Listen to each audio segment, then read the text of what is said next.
selama 400 tahun Tuhan gak berbicara kepada umatnya melalui hamba-hambanya. Tuhan tidak pernah mengirimkan nabinya. 400 tahun, saudara, 4 abad, bayangin. Yang disebut Dark Ages.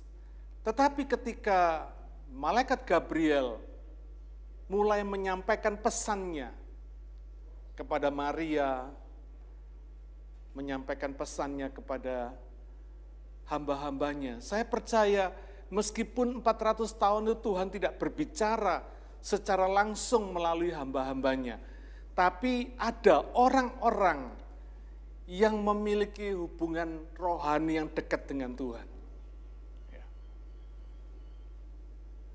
Itu adalah satu persiapan sebetulnya akan kedatangan Tuhan yang pertama kali, akan kelahiran Yesus.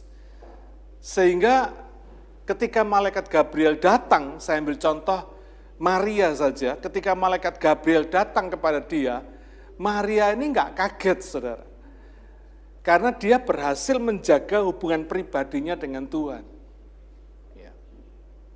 Demikian juga ketika Zakaria mendapati istrinya yang mandul, Elisabeth itu mengandung, dia juga tidak kaget. Kenapa? Dia ngerti betul bahwa ada sesuatu yang Tuhan sedang kerjakan di dalam hidupnya.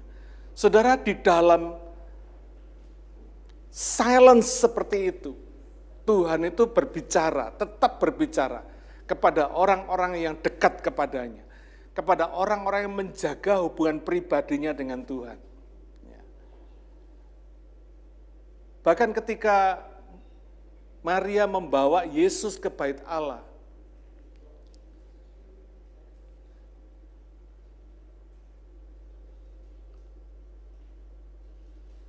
hamba Tuhan yang melayani bait Allah pada waktu itu langsung ngerti bahwa inilah Mesias itu.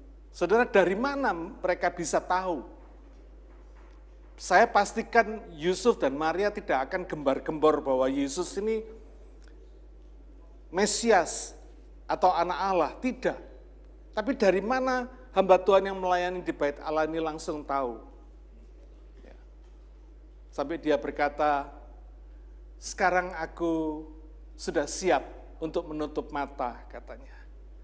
Karena aku sudah melihat kedatangan Mesias. Dari mana orang-orang ini tahu, saudara? Karena mereka ini ngerti di dalam roh mereka. Mereka tahu, mereka berhubungan dengan Tuhan. Mereka punya hubungan rohani yang baik dengan Tuhan. Dan saya percaya di saat-saat sama seperti kita pada hari ini, bahkan seluruh dunia mengalami lockdown,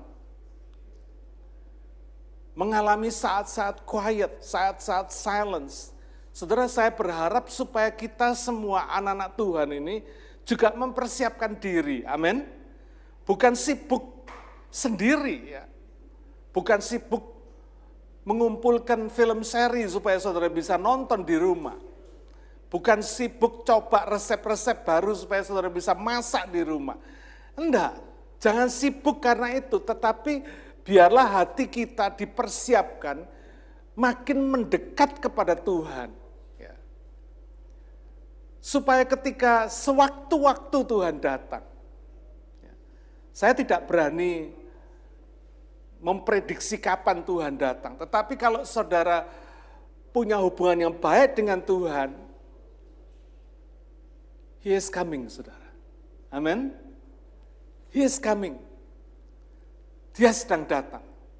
He is near. Dia dekat dengan kita semua. Karena itu, saudara jangan sibuk sendiri.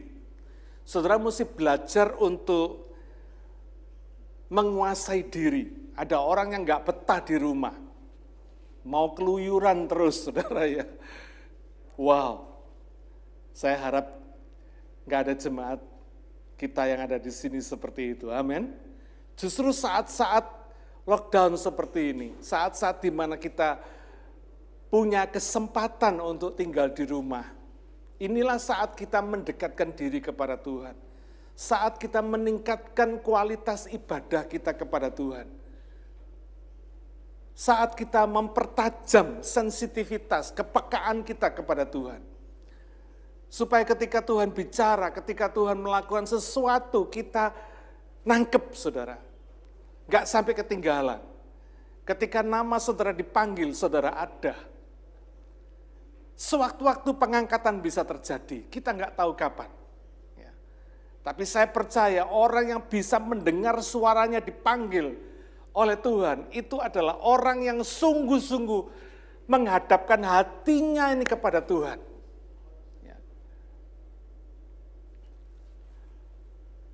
Di masa pandemi seperti sekarang ini, banyak orang bertanya kapan selesainya pandemi ini. Ya. Vaksin juga belum jelas efektivitasnya, di sana sini masih simpang siur. Ya. Mau milih vaksin yang bagaimana orang juga masih bingung. Ada vaksin yang pakai inactive virus, artinya virus yang dimatikan seperti yang sudah-sudah, yang selama ini teknologi dipakai untuk vaksin-vaksin yang lain, tapi sekarang ada lagi vaksin dengan sistem RNA. Adalah virus di mana protein spike-nya direkayasa, dilakukan rekayasa genetika seperti itu. Ya. Orang masih serba bingung, ya. Serba salah. Punya uang tapi nggak bisa kemana-mana, nggak bisa beli apa-apa. Ya. Naik pesawat takut, ya. Bukan cuma takut jatuh tapi takut kena COVID gitu ya. Jadi pandeminya double, ya. Satu pandemi COVID, kedua pandemi ketakutan gitu ya. Hari ini terjadi, saudara, ya. Terjadi di seluruh dunia. Inilah saat-saat paling kritis ketika orang bertanya, dari manakah pertolonganku? Di mana orang-orang akan bertanya kepada siapa aku harus berharap untuk mendapatkan pertolongan. Saudara, seperti tadi saya katakan, hari ini semua orang ngerti bahwa uang tidak bisa nolong kita, saudara. Ya. Virus tidak ada gejalanya lagi. Orang bisa saja masih keluyuran ke sana kemari tapi sudah mengidap virus. Karena itu saya berharap saudara semua betul-betul menjaga diri, ya, menjaga diri supaya saudara tidak menjadi carrier virus masuk rumah saudara yang akhirnya akan menularkan virus kepada anggota keluarga saudara yang saudara cintai. Bagi saudara memang harus keluar, harus kerja, ya kerjalah, tapi dengan waspada. Dengan berjaga-jaga. Saya percaya Tuhan akan melindungi kita. Amin. Ya. Tapi jangan sampai saudara keluyuran karena saudara tidak betah di rumah. Nah ini bahaya, saudara. Ya, ini bahaya. Karena ini jelas bukan yang dikehendaki oleh Tuhan. Tuhan mau supaya kita mendekatkan diri kepada Tuhan. Tapi puji Tuhan, orang percaya seperti kita saat ini, kita tahu kepada siapa kita berharap, yaitu Allah satu-satunya penolong. Amin. Karena itu hari ini khotbah saya berjudul Allah satu-satunya penolong. Ya. Apa buktinya, saudara? Bahwa Allah itu bisa dijadikan sebagai satu-satunya penolong, satu-satunya harapan untuk menolong kehidupan kita. Mari kita buka kitab Mazmur pasal 146. Ya. Mazmur 146 kita akan baca dari ayat 1 dan ayat 2 lebih dulu. Haleluya, pujilah Tuhan hai jiwaku. Aku hendak memuliakan Tuhan selama aku hidup dan bermazmur bagi Allahku selagi aku ada. Yang pertama, saudara, apa buktinya bahwa Allah itu bisa kita jadikan sebagai satu-satunya penolong dalam kehidupan kita? Yang pertama kita tahu bahwa kita tidak berhenti memuji dan memuliakan Tuhan. Amin. Apapun situasi kehidupan kita, apapun kesulitan yang kita hadapi, kita tidak berhenti untuk memuji dan memuliakan Tuhan dalam segala situasi. Ya. Banyak orang Kristen lupa bahwa Allah itu roh. Sehingga kita menyembahnya harus dalam roh dan kebenaran. Yohanes 4 ayat 34. Artinya, kita harus punya hubungan pribadi dengan Tuhan. Makanya tadi saya katakan, waktu-waktu kita ada di dalam rumah, dalam keadaan lockdown seperti hari ini, itu kesempatan kita untuk makin mengenal Dia, saudara. Membangun hubungan pribadi dengan Tuhan. Ini penting sekali. Karena menyembah Allah di dalam roh itu bicara tentang hubungan pribadi, hubungan rohani dengan Tuhan. Ya. Kita harus bisa memelihara hubungan pribadi dengan Tuhan ini. Menyembah Tuhan itu tidak sama dengan melakukan kegiatan agamawi, kegiatan ritual agamawi. Tidak sama, saudara. Menyembah Tuhan itu urusan hati, urusan roh, urusan pikiran kita. Dan ini yang dilihat oleh Tuhan. Saya selalu katakan Tuhan itu melihat hati kita. Karena itu jangan main-main sama urusan hati ini, saudara. Karena ini yang dilihat oleh Tuhan. Bukan aktivitas kita. Jadi menyembah Allah di dalam roh itu adalah satu penyembahan berdasarkan hubungan pribadi dengan Tuhan. Berdasarkan pengenalan kita dengan Tuhan. Sejauh mana kita mengenal pribadinya Tuhan. Itu kita menyembahnya di dalam roh. Ya. Di dalam roh kita. Yang kedua, kita menyembah di dalam kebenaran. Artinya apa, saudara? Hati, pikiran, perkataan, dan perbuatan kita itu mesti benar gitu. Mesti cocok, mesti sama. Sesuai dengan firman Tuhan yang sudah Tuhan berikan kepada kita. Ini penting sekali. Ya. Banyak orang menyembah Tuhan tidak di dalam kebenaran. Mulutnya berkata memuji Tuhan, mulutnya bilang haleluya, mulutnya bilang aku mengasihi Tuhan, tapi hatinya tidak. Ya. Nanti kita akan sampai pada beberapa ayat yang bisa kita lihat. Ya. Betapa Tuhan itu peka, saudara. Tuhan itu sensitif banget dengan situasi hati dan pikiran kita. Karena itu mesti dijaga betul-betul. Ya.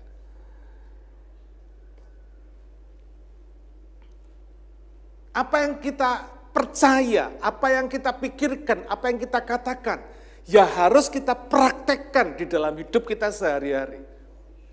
Bukan cuma sekedar kita percaya, tapi enggak dipraktekkan. Ya. Harus dipraktekkan. Yakobus 2 ayat 17 mengatakan, demikian juga halnya dengan iman. Jika iman itu tidak disertai perbuatan, maka iman itu pada hakikatnya adalah mati. Saudara bukan tidak punya iman, punya tapi mati. Imannya mati, tidak berdaya, tidak hidup. Ya. Demikian juga ketika kita bicara aku memuji Tuhan, aku memuliakan Tuhan. Ini bukan basa-basi mulut kita, saudara. Ya. Tapi sungguh-sungguh harus dihidupi, dijiwai, dan dilakukan. Pemazmur ini mengatakan, dalam Mazmur 146 ayat 1 ini, pujilah Tuhan hai jiwaku. Sudah lihat ini. Dikatakan hai jiwaku, bukan hai mulutku. Ya. Artinya pikiran, perasaan, kemauan kita harus diperintah dengan roh kita. Ya. Untuk tetap memuji Tuhan dalam segala situasi. Terlepas dari apapun yang kita rasakan. Terlepas dari apapun yang diderita oleh jasmani kita. Roh kita harus bisa memerintahkan pikiran, perasaan, kemauan kita ini untuk selalu memuji Tuhan. Ya. Karena itu poin yang pertama yang saya ingin stres pada hari ini adalah kita harus selalu memuji dan memuliakan Tuhan dalam segala situasi. Ini bukti bahwa kita itu mengandalkan Dia sebagai satu-satunya Allah penolong hidup kita. Amin. Ya. Pujian kepada Tuhan tidak tergantung situasi keadaan kita. Biasanya kita mudah memuji Tuhan kalau keadaan kita baik. Badan kita sehat, urusan kita beres, bisnis kita lancar, berkat mengalir, gampang kita ngomong, wah puji Tuhan, haleluya, gampang saudara. Tapi sebaliknya kalau keadaan kita tidak baik, kita dalam keadaan sakit, urusan kita macet, kita kena PHK, ekonomi kita sulit, bisnis kita rugi, dan lain-lain. Susah kita untuk memuji Tuhan, betul? Ya, ini fakta ya, bahwa yang seringkali terjadi seperti itu. Ini menunjukkan bahwa kita masih belum mengandalkan Dia, Tuhan itu sebagai satu-satunya Allah penolong kita. Saudara, dalam situasi keadaan dunia seperti ini, sudah waktunya kita melihat Allah itu sebagai satu-satunya penolong kehidupan kita. Kenapa saudara? Uang sudah tidak bisa nolong kok. Kepintaran medis sudah menyerah kok. Kalau enggak kita berharap kepada Dia, kalau kita tidak putuskan hati kita untuk melihat Tuhan Allah kita sebagai satu-satunya penolong, kita ini mau berharap kepada siapa lagi, saudara? Ya. Kadang dalam hidup ini kita harus berani melepaskan apa yang kita pandang baik untuk bisa mendapatkan apa yang lebih baik. Nangkap ya, saudara ya? Kadang kita ini punya sesuatu yang kita pandang baik. Nonton film enggak salah. Coba resep baru enggak salah. Apapun yang kita pandang baik, kadang-kadang perlu kita berani lepaskan, berani kita putuskan untuk tidak kita lakukan lagi demi sesuatu yang lebih baik. Apa yang lebih baik itu? Hubungan dengan Tuhan. Amin. Ya. Pengenalan pribadi kepada Tuhan, ini yang lebih baik. Ya. Karena semua yang kita pandang baik itu biasanya yang cuma hubungannya dengan urusan dunia. Paling berhenti nanti kalau kita sudah dipanggil Tuhan. Tapi apa yang lebih baik yaitu membangun hubungan pribadi dengan Tuhan ini yang akan dibawa sampai kekal, saudara. Amin. Saya selalu berkata, apapun yang kita lakukan, prestasi hidup kita ini akan berhenti sampai di kuburan. Paling cuma ditulis di batu nisan kita. Paling dibaca kalau nanti orang ke kuburan kita ngasih bunga. Paling dibaca pada waktu itu. Tapi selebihnya tidak. Tapi karakter kita akan dibawa sampai kekal. Saudara ketemu Tuhan nanti bukan bilang Tuhan saya punya deposito sekian. Enggak. Tapi saudara akan menghadap Dia dengan membawa karakter saudara. Nah, ketika situasi lockdown seperti hari ini, inilah saatnya sebetulnya kita membentuk karakter kita supaya makin serupa dengan Yesus. Supaya ketika satu hari nanti kita ini ketemu sama Tuhan, kita ini tidak jadi orang asing di surga. Saudara bisa mengenali Dia, mendengar suaranya, karena saudara sudah akrab bersama Tuhan ketika di bumi ini. Amin. Ya.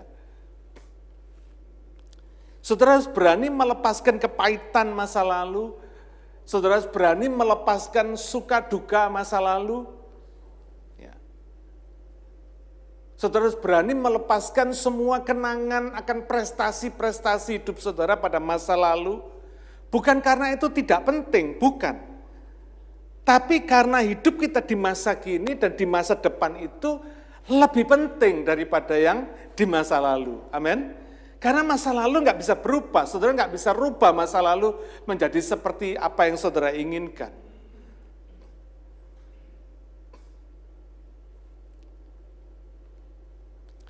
Memang apa yang saya katakan ini tidak mudah untuk dilakukan. Sebab kadang hidup ini tidak seperti apa yang kita mau, saudara. Ya. Kita tuh maunya kan kalau bisa lahir jadi anak orang kaya, besar jadi konglomerat, mati masuk surga kan gitu. Ini maunya kita. Gitu. Tapi kadang-kadang dalam hidup ini tidak seperti apa yang kita mau. Ya. Tetapi itu tidak penting, meskipun hidup ini tidak seperti apa yang saudara mau, enggak penting. Yang penting apa? Bagaimana saudara menjalani hidup ini, itu yang penting.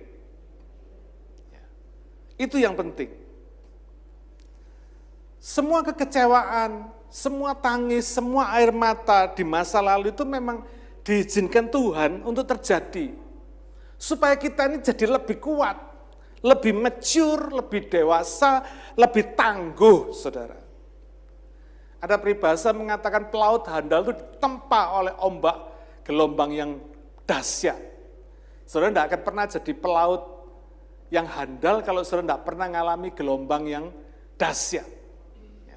Karena itu semua tangis, semua kekecewaan, semua kepahitan masa lalu yang saudara alami itu disengaja, diizinkan Tuhan, supaya saudara ditempa oleh semuanya itu menjadi orang-orang yang handal. Amin. Menjadi anak-anak Tuhan yang dapat dibanggakan oleh Bapak Surgawi kita. Gak memble, gak gampang fragile gitu ya. Gak gampang patah arang, gak gampang patah semangat, gak gampang putus asa. Jadi orang-orang yang tough, yang kuat menghadapi setiap situasi dalam kehidupan ini. Tidak peduli apapun yang hilang dalam hidup saudara di masa lalu. Tapi selama saudara mau bersyukur kepada Tuhan, selama saudara tidak pernah menyesal, ya, saudara tetap percaya bahwa itu diizinkan Tuhan terjadi dalam hidup saudara, maka sesungguhnya saudara tidak pernah kehilangan apapun. Ya. Saudara tidak pernah kehilangan apapun. Karena Tuhan izinkan hidup ini sendiri menguji kita. Hidup dengan segala kesulitannya ini diizinkan Tuhan untuk menguji kehidupan kita. Supaya kita ini tampil sebagai pribadi-pribadi ilahi yang bisa menjadi garam dan terang bagi dunia ini. Saudara bayangkan kalau saudara tidak pernah punya masalah. Ketika saudara bersaksi kepada orang dunia, orang akan berkata, lah ya kamu nggak pernah punya masalah, ya enak aja kamu ngomong. Kan gitu toh? Tapi coba kalau saudara pernah mengalami masalah, seperti yang mereka alami. Dan saudara berhasil mengatasinya, hidup di dalam kemenangan bersama Tuhan. Saudara pede, saudara berkata, oh biarpun kesulitan apapun yang terjadi di dunia ini, ada Tuhan, Allah satu-satunya penolong hidup yang saya percaya. Dan dia berhasil meluluskan saya dari ujian kehidupan saya. Ya. Itu sebabnya tidak ada alasan bagi kita untuk berhenti memuji dan memuliakan dia. Hanya karena situasi kita tidak memungkinkan. Tidak ada. Tidak ada istilah situasi tidak memungkinkan. Karena keadaan kita tidak baik. Tidak. Justru di dalam keadaan yang tidak baik itu kita punya kesempatan untuk memuji dan memuliakan Tuhan. Amin. Sampai orang itu akan berkata, kamu kok bisa sih? Kamu mengalami persoalan seperti ini, kamu kok bisa? Bisa kuat, bisa tabah, bisa tetap bersuka cita, bisa tetap memuliakan Tuhan, bisa berkata puji Tuhan. Pertanyaan ini akan dijawab oleh Tuhan. Amin. Akan dijawab oleh kesaksian saudara dalam mengatasi kesulitan hidup saudara. Dalam Mazmur 146 ayat yang kedua dikatakan, aku hendak memuliakan Tuhan selama aku hidup, selagi aku ada. Artinya memuji dan memuliakan Tuhan itu dilakukan selama hidup, selama kita ada di bumi ini. Tidak peduli situasi kan atau kondisi keadaan kita baik atau tidak baik, menyenangkan atau tidak menyenangkan. Tetapi memuji dan memuliakan Tuhan ini harus menjadi satu korban pujian, satu korban persembahan kita kepada Allah yang kita andalkan menjadi satu-satunya penolong kehidupan kita. Saudara, selama orang itu memuji Tuhan dalam keadaan baik, semua orang bisa enggak? Bisa.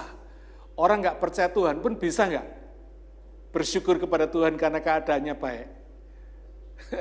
Kalau hokinya besar gitu ya, pekerjaannya lancar, bisnisnya diberkati Tuhan.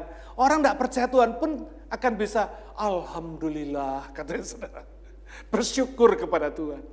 Tapi justru kalau kita dalam keadaan tidak baik, kita bisa memuji dan memuliakan Tuhan. Itu dahsyat.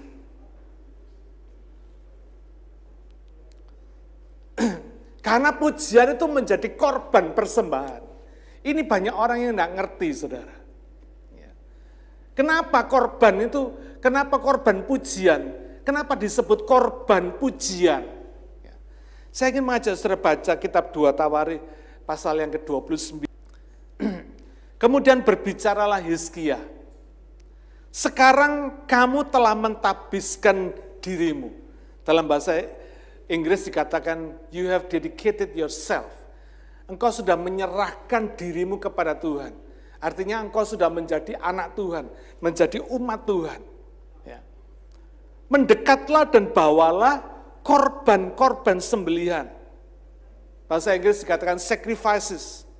Dan korban-korban syukur. Thanks offerings. Bawalah korban-korban syukur kepada ke rumah Tuhan. Lalu jemaah membawa korban-korban sembelian dan korban-korban pujian, thanks offering tadi itu. Setiap orang yang rela hati membawa juga korban-korban bakaran. Saya lihat ini, menarik banget. Kenapa ini semua disebut korban? Karena memang pada dasarnya worship atau menyembah Tuhan itu mesti ada korban. Allah menyelamatkan kita juga dia korban, saudara. Dikatakan tanpa darah tidak ada pendamaian. Yesus mesti mati di kayu salib menjadi korban dari dosa dan kesalahan kita supaya kita bisa diselamatkan. Ada korban, ada sesuatu yang dipersembahkan kepada Tuhan. Itu sebabnya semuanya dikatakan korban.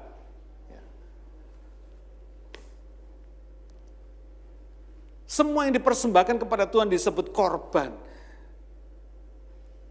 Saya perhatikan dalam satu ayat ini ada 5 kali disebut kata korban ini.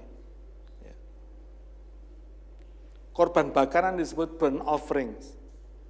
Saudara kalau terdengar kata korban, apa yang tersirat pertama kali dalam pikiran saudara? Saudara pasti akan mikir sesuatu yang tidak mengenakkan, betul enggak? Ada sesuatu yang sakit, ada sesuatu yang terluka. Ketika korban itu dipersembahkan. Ini bicara tentang kesulitan hidup kita, saudara. Justru dalam keadaan kita sulit, itulah saatnya kita mempersembahkan korban pujian ini kepada Tuhan. Jangan pada waktu kita ini senang, jangan pada waktu kita ini enak, kita baru memuji Tuhan. Tapi kalau kita ini dalam keadaan sulit, kita berkata, mana Tuhan? Aku sudah berdoa, Tuhan gak dengar doaku, mana Tuhan itu? Tuhan tuh ada gak sih? Kenapa Tuhan gak dengar doaku? Kenapa dia gak cepet-cepet tolong aku? Ini bukan korban, saudara. Korban itu justru ketika saudara merasa tidak enak, ketika saudara merasa sakit, ketika saudara merasa luka, di situ saudara berkata, aku tetap memuji-Mu Tuhan. Aku tetap menyembah-Mu dan aku tetap percaya bahwa Engkaulah Allah satu-satunya yang dapat ku percaya dan ku andalkan. Engkaulah satu-satunya penolong hidupku. Saudara, kadang dalam kehidupan ini ada saat-saat di mana kita ini kejepit, kepepet, tersudut, di mana kita ini tidak melihat lagi jalan keluar.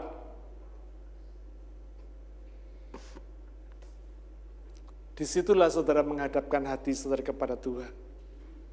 Dan saudara berkata, Engkaulah Tuhan Allahku, satu-satunya penolong hidupku. Wow.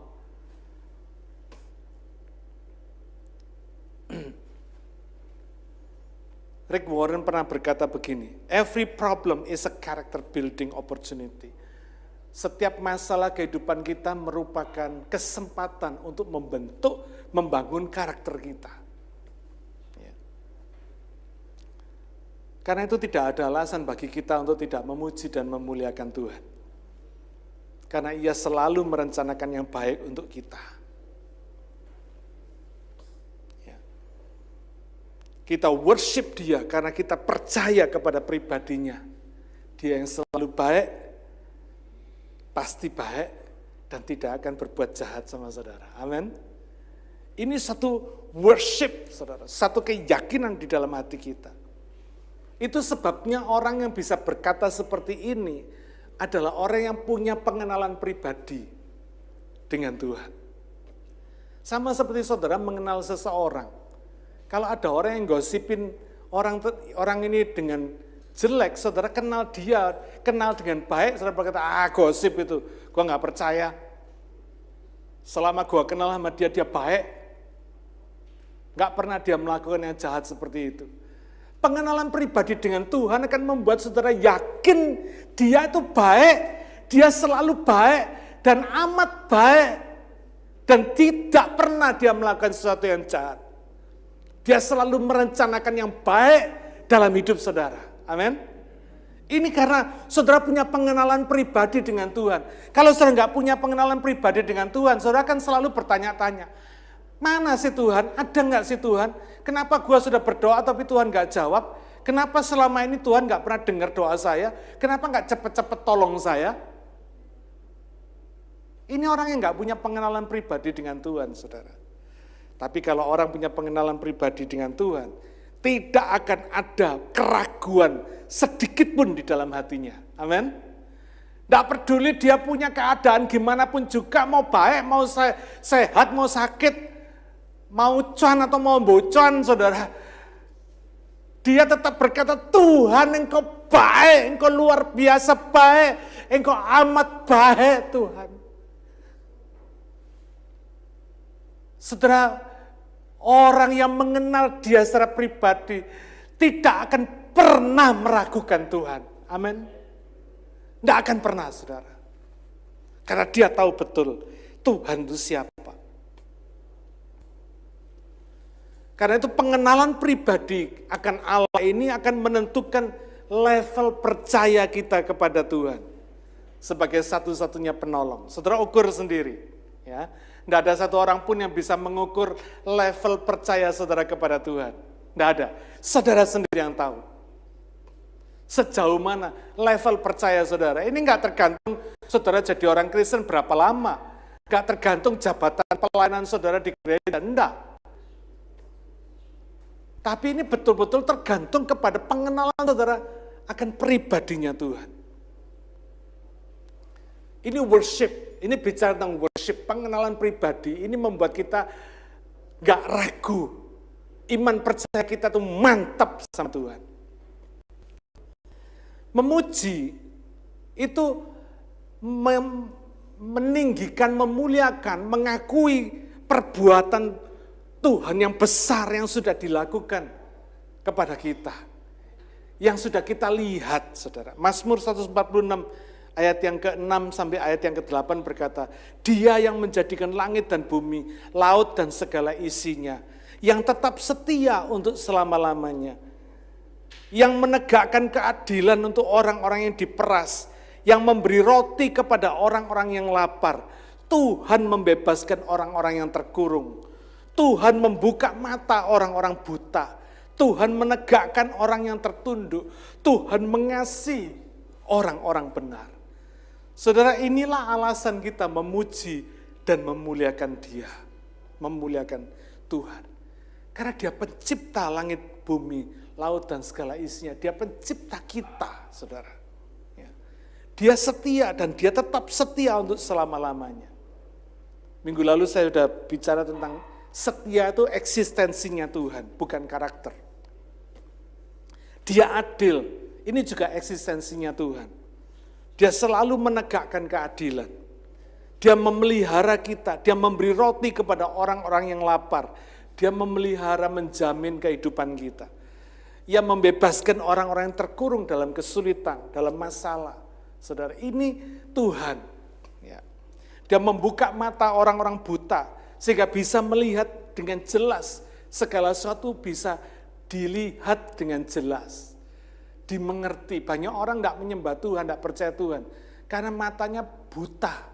Mata rohaninya buta. Ya, ada selubung yang menutupi mata rohaninya. Tuhan menegakkan kepala orang-orang yang tertunduk. Orang yang sedih, orang yang tertekan dengan masalah. Dia tegakkan supaya orang-orang punya pengharapan akan masa depannya, akan hidupnya.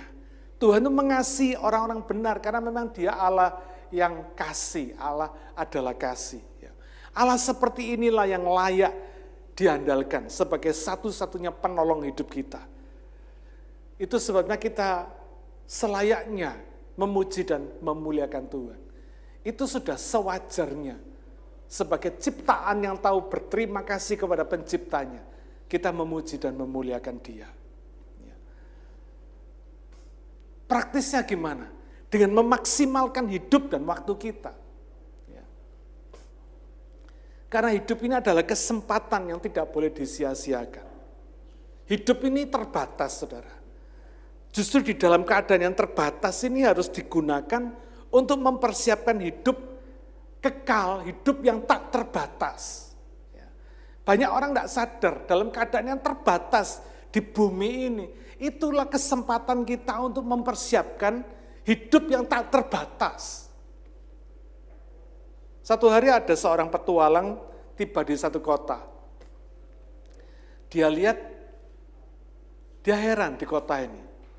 Orang-orang berbincang-bincang, karena tidak ada yang mau jadi pemimpin kota ini. Lalu dia tanya, kenapa kok tidak ada orang yang mau jadi pemimpin kota ini? Lalu mereka berkata, ya karena kalau habis mimpin, orang ini mesti dibuang ke padang gurun. Nah, tempat itu buas, tempat itu mengerikan sekali. Tidak ada orang yang bisa kembali hidup kalau sudah dibuang ke sana. Ini aturannya. Tapi petualang ini berkata, aku berani, aku mau jadi pemimpin kota ini. Wah, orang-orang heran, saudara. Akhirnya dia jadi pemimpin kota ini. Dia pinter, dia bijaksana.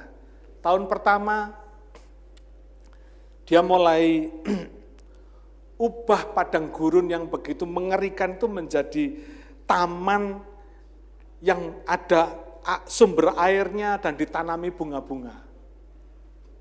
Lalu dia mulai memerintahkan untuk menangkap binatang-binatang buas yang ada di tempat yang berbahaya itu. Supaya tempat itu menjadi aman untuk dihuni. Gitu ya. Tahun yang ketiga, dia bikin jalan supaya orang mudah aksesnya ke tempat padang gurun ini. Tahun yang keempat, dia mulai tanamkan sayur-sayuran dan buah-buahan. Tahun yang kelima, dia mulai bangun istana yang indah. Jadi ketika dia selesai memerintah selama 5 tahun, dia dibuang ke tempat yang mengerikan, tapi tempat ini sudah berubah jadi tempat yang menyenangkan. Sudah nangkep ya? Inilah yang namanya bijaksana. Petualang ini ngerti bahwa masa dia memerintah terbatas cuma 5 tahun. Tapi apa yang dia bisa lakukan selama 5 tahun? Untuk membuat ketika dia dibuang ke tempat yang mengerikan tadi, tempat itu tidak lagi jadi tempat yang mengerikan. Nangkep nggak saudara ya?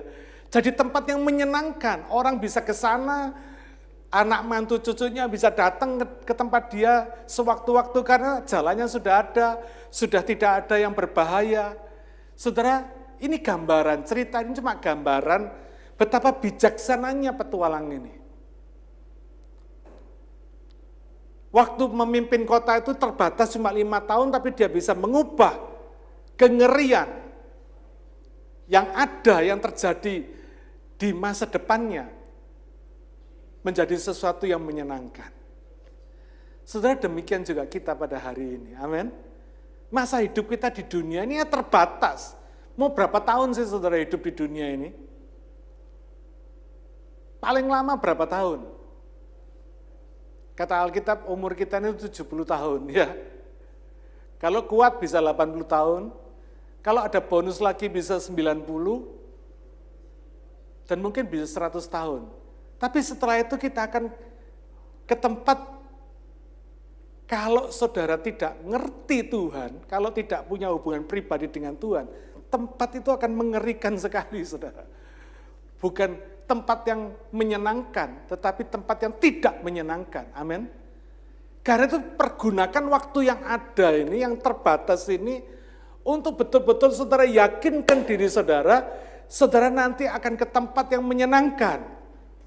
Anytime saudara harus berangkat ke tempat yang menyenangkan itu, saudara tidak pernah ada ketakutan dalam hati saudara sedikit pun.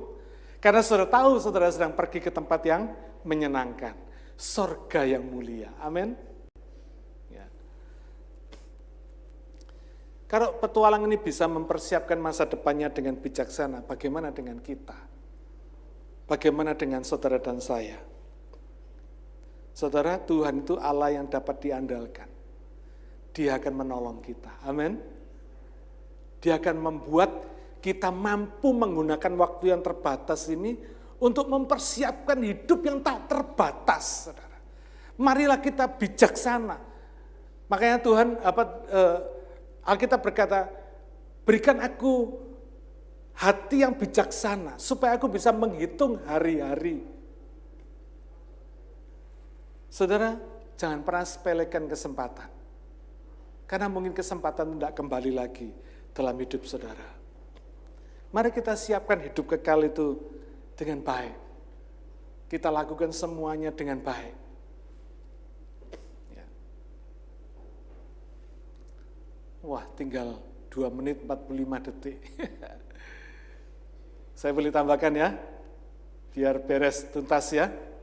Yang kedua, saudara, tetaplah berharap akan pertolongannya. Kalau tadi yang pertama, muliakan, pujilah dia dan muliakan dia. Ya. Dalam segala situasi. Yang kedua, tetaplah berharap akan pertolongannya. Ini bukti kita mengandalkan Tuhan. Mazmur 146, ayat yang ketiga dan sampai yang kelima berkata, janganlah percaya kepada para bangsawan, kepada anak manusia yang tak dapat memberikan keselamatan. Apabila nyawanya melayang, ia kembali ke tanah. Pada hari itu juga lenyaplah maksud-maksudnya. Berbahagialah orang yang mempunyai Allah Yakub sebagai penolong, yang harapannya pada Tuhan Allahnya. Saudara, ada satu hal yang membuat hidup kita ini terkutuk. Yaitu kalau kita ini mengandalkan manusia, mengandalkan kekuatan kita sendiri. Dan apabila hati kita ini menjauh dari Tuhan. Karena manusia ini tidak bisa bikin apa-apa, tidak bisa menyelamatkan kita, masa hidupnya terbatas, sebentar dia sudah kembali ke tanah, dan semua yang dia punya, semua kehebatannya akan lenyap. Sebaliknya ada satu hal yang membuat hidup kita ini diberkati dan berbahagia. Mazmur 146 ayat yang kelima berkata, berbahagialah orang yang mempunyai Allah Yakub sebagai penolong, yang harapannya pada Tuhan Allahnya. Artinya apa? Pengharapan kepada Allah tidak mengecewakan. Karena Allah satu-satunya penolong itu memang dapat diandalkan. Yeremia 17 ayat 5 berkata demikian. Beginilah firman Tuhan, terkutuklah orang yang mengandalkan manusia. Yang mengandalkan kekuatannya sendiri dan yang hatinya menjauh daripada Tuhan. Ayat yang ketujuh, diberkatilah orang yang mengandalkan Tuhan, yang menaruh harapannya pada Tuhan. Manusia siapapun dia, biar bangsawan sekalipun, biar konglomerat sekalipun, tidak boleh diandalkan. Biar pendeta sekalipun, jangan diandalkan. Ya. Termasuk diri kita sendiri jangan diandalkan. Karena waktu dan hidup kita ini terbatas. Kekuatan kita terbatas. Kita berkata, terkutuklah orang yang mengandalkan manusia dan kekuatannya sendiri, yang hatinya menjauh dari Tuhan. Tapi ayat yang ketujuh dalam Yeremia 17 berkata, diberkatilah orang yang mengandalkan Tuhan, yang menaruh harapannya pada Tuhan. Orang yang mengandalkan Tuhan, yang menaruh harapan pada Tuhan, disebut orang yang berbahagia, orang yang diberkati. Ya. Karena memang Allah satu-satunya penolong itu dapat diandalkan. Karena itu tidak peduli apapun situasi kita, saudara, jangan lepaskan pengharapan kita kepada Dia. Teruslah berharap pertolongannya dalam setiap masalah yang saudara hadapi hari ini. Karena dia bukan cuma merubah situasi, tapi dia merubah kita. Ya. Christine Caine, dia pernah berkata begini, God's goal is not merely changing our circumstances, but changing us. Tujuan Tuhan bukan hanya untuk merubah situasi kita, tidak merubah kesulitan kita, tetapi merubah kita.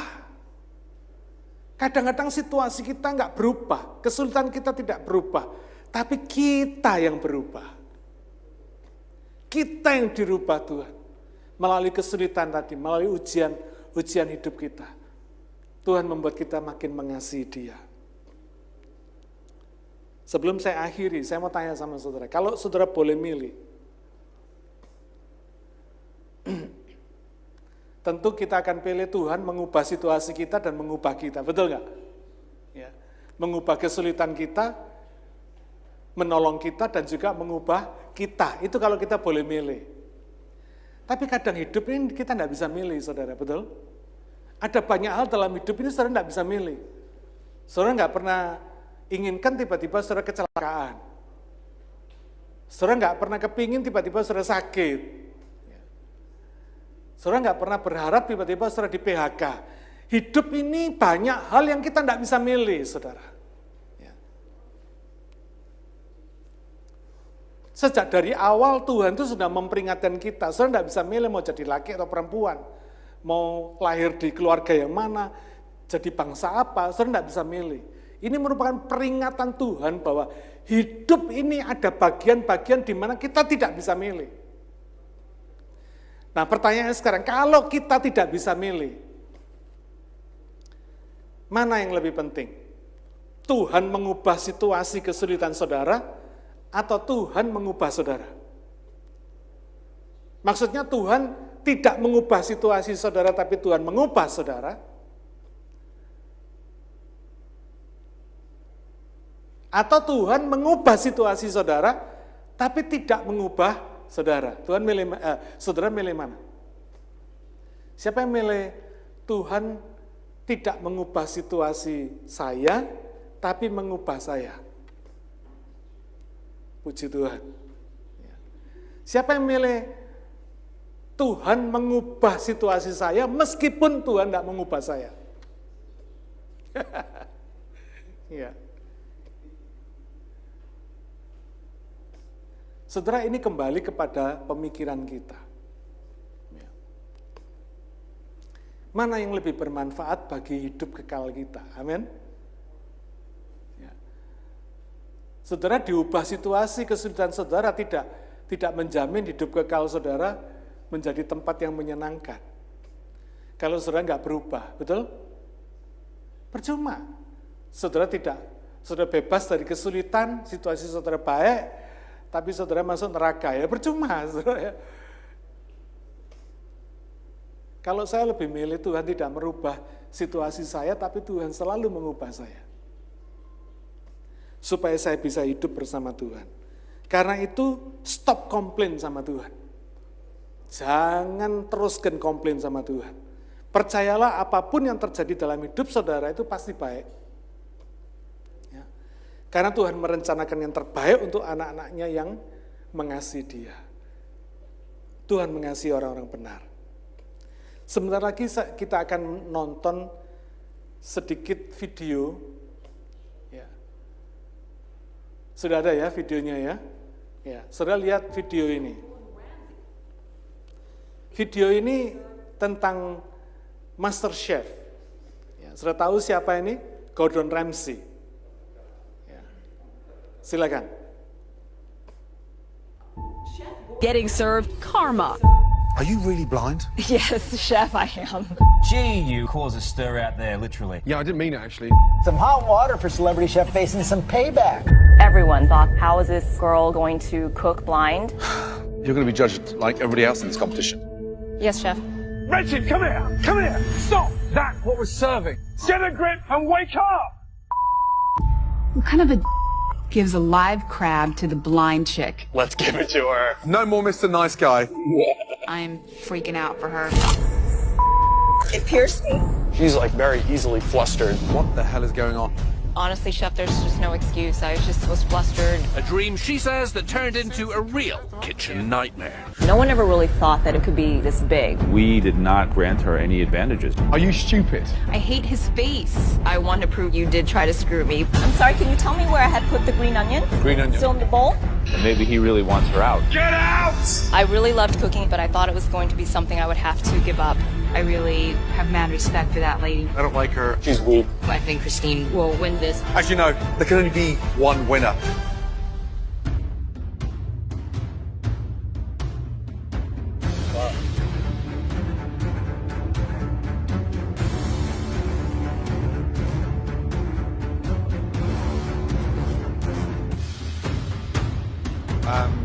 Welcome.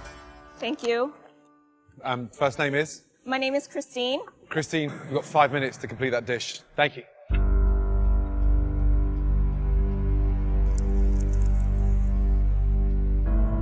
Just in front. Just in front? No, you were there. Just a little bit higher, darling. Okay, thank you. There we are. Thank you.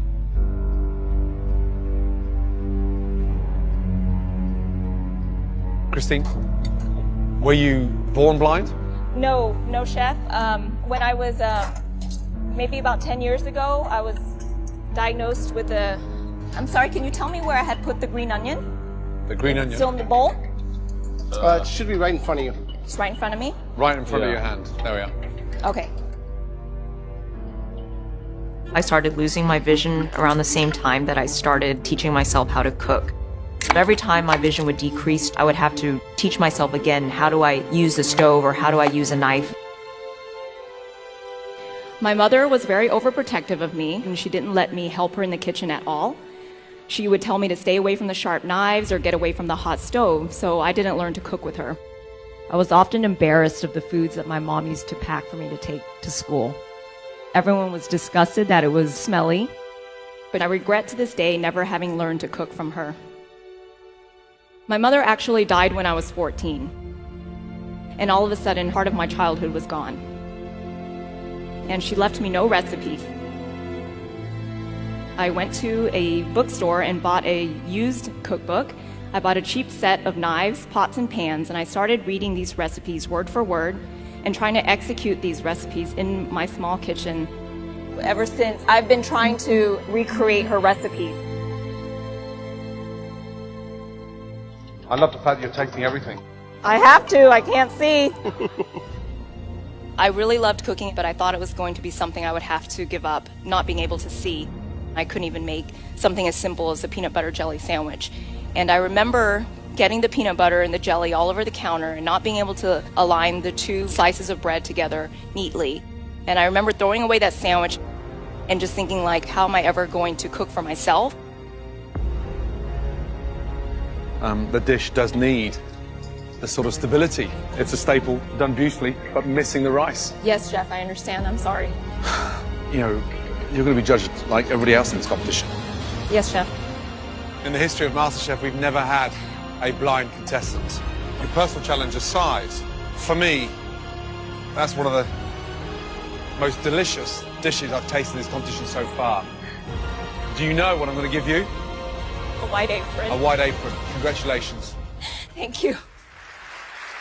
Christine's the most amazing woman I think I've ever seen in my entire life. She just amazes me at what she can do. It's delicious. Oh, thank you, Chef. It's fresh, it's fragrant. You cook every freaking time like an angel. Good job. Thank you, Seriously. I've never seen Christine do anything that isn't perfect. You should be incredibly proud. I really have mad respect for that lady. You've exceeded our expectations. As you know, there can only be one winner. And that winner, Christine.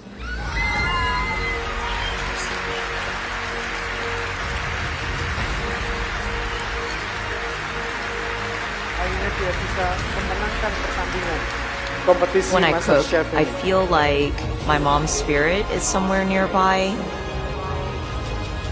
If my mom were still here today, I would ask her to teach me how to make her Vietnamese beef noodle soup.